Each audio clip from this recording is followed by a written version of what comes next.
Every Who down in Whoville liked Christmas a lot. But the Grinch, who lived just north of Whoville, did not. The Grinch hated Christmas, the whole Christmas season. Now please don't ask why. No one quite knows the reason. It could be his head wasn't screwed on just right. It could be, perhaps, that his shoes were too tight.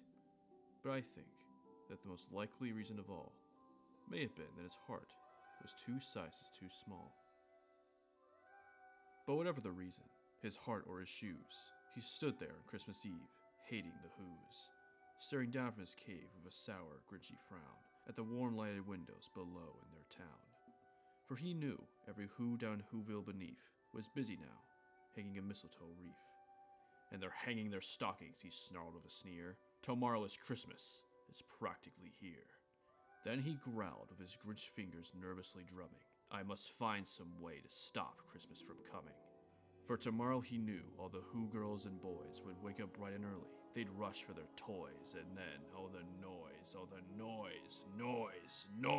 noise. That's one thing he hated. The noise.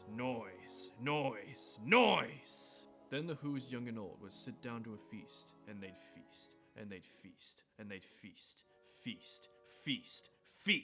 They would feast on Who pudding and a rare Who roast beast, which was something the Grinch couldn't stand at the least. And then, they'd do something he liked least of all. Every Who down in Whoville, the tall and the small, would stand close together with Christmas bells ringing. They'd stand hand in hand, and the Whos would start singing. They'd sing, and they'd sing, and they'd sing. And the more the Grinch thought of this Who Christmas sing, the more the Grinch thought, I must stop this whole thing. Why, for 53 years I put up with it now. I must stop this Christmas from coming. But how? Then he got an idea. An awful idea. The Grinch got a wonderful, awful idea. I know just what to do, the Grinch laughed in his throat. And he made a quick Santa Claus hat and a coat. And he chuckled and clucked, what a great Grinchy trick. With this coat and this hat, I look just like Saint Nick. All I need is a reindeer, the Grinch looked around. But since reindeer are scarce, there is none to be found. Did that stop the old Grinch? No. The Grinch simply said, if I can't find a reindeer, I'll make one instead. So he called his dog Max. Then he took some red thread, and he tied a big horn on the top of his head. Then he loaded some bags and some old empty sacks on a ramshackle sleigh, and he hitched up old Max. Then the Grinch said, giddy up! And the sleigh started down towards the homes where the Whos lay a snooze in their town. All their windows were dark, quiet snow filled the air. All the Whos were all dreaming sweet dreams without care when he came to the first little house on the square.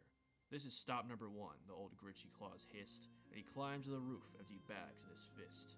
Then he slid down the chimney, a rather tight pinch, but if Santa could do it, then so could the Grinch. He got stuck only once, for a moment or two. Then he stuck his head out of the fireplace flue, where the little Who stockings all hung in a row. These stockings, he grinned, are the first to go. Then he slithered and slunk with a smile most unpleasant around the whole room, and he took every present. Pop guns and bicycles and roller skates, drums, checkerboards, tricycles, popcorn, and plums. And he stuffed them in bags. Then the Grinch very nimbly stuffed all the bags, one by one, up the chimbley. Then he slunk to the icebox. He took the Who's feast. He took the Who pudding. He took the roast beast. He cleaned out the icebox as quick as a flash. Why, that Grinch even took the last can of Who hash. Then he stuffed all the food up the chimney with glee. And now, grinned the Grinch, I will stuff up the tree. And the Grinch grabbed the tree, and he started to shove, when he heard a small sound like the coo of a dove. He turned around fast, and he saw a small Who, little Cindy Lou Who, who was not more than 2. The Grinch had been caught by this tiny Who daughter, who got out of bed for a cup of cold water. She stared at the Grinch, who said, Santa Claus, why are you taking our Christmas tree? Why? But you know, that old Grinch was so smart and so slick. He thought up a lie, and he thought it up quick. Why, my sweet little tot, the fake Santa Claus lied. There's a light on the street that won't light up on one side. So I'm taking it home to my workshop, my dear. I'll fix it up there, then I'll bring it back here. And his fib fooled the child. Then he patted her head, and he got her a drink, and he sent her to bed. And when Cindy Lou Who went to bed with her cup, he went to the chimney and stuffed the tree up. Then the last thing he took was a log for their fire. Then he went up the chimney himself, the old liar. On their walls he left nothing but hooks and some wire.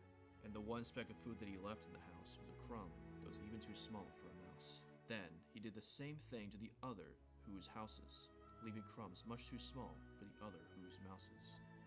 It was 15:15 dawn, all the Who's still abed, all the Who's still a snooze, when he packed up his sled, packed it up with their presents, the ribbons, the wrappings, the tags, and the tinsel, the trimmings, the trappings. 3,000 feet up the side of Mount Crumpet, he rode up with his load to the tip-top to dump it. Pooh-hoo to the Who's, he was grinchily humming. They're finding out now that no Christmas is coming. They're just waking up. I know just what they'll do. Their mouths will hang open a minute or two. Then the Who's down in Whoville will cry, boo-hoo. That's a noise, grinned the Grinch, that I simply must hear. So he paused, and the Grinch put his hand to his ear, and he did hear a sound rising over the snow. It started in low, then it started to grow. But the sound wasn't sad. Why, this sounded merry. It couldn't be so. But it was merry. Very. He stared down at Whoville. The Grinch popped his eyes. Then he shook. What he saw was a shocking surprise. Every Who down in Whoville, the tall and the small, was singing without any present at all. He hadn't stopped Christmas from coming. It came. Somehow or other. It came just the same. And the Grinch, with his Grinch feet ice cold in the snow, stood puzzling and puzzling. How could it be so? It came without ribbons. It came without tags. It came without packages, boxes, or bags. And he puzzled 3 hours, till his puzzler was sore. Then the Grinch saw something he hadn't before. Maybe Christmas, he thought, doesn't come from a store. Maybe Christmas, perhaps, means a little bit more. And what happened then? Well, in Whoville, they say that the Grinch's small heart grew 3 sizes that day. And the minute his heart didn't feel quite so tight, he whizzed with his load through the bright morning light, and he brought back the toys and the food for the feast. And he, himself the Grinch, carved the roast beast.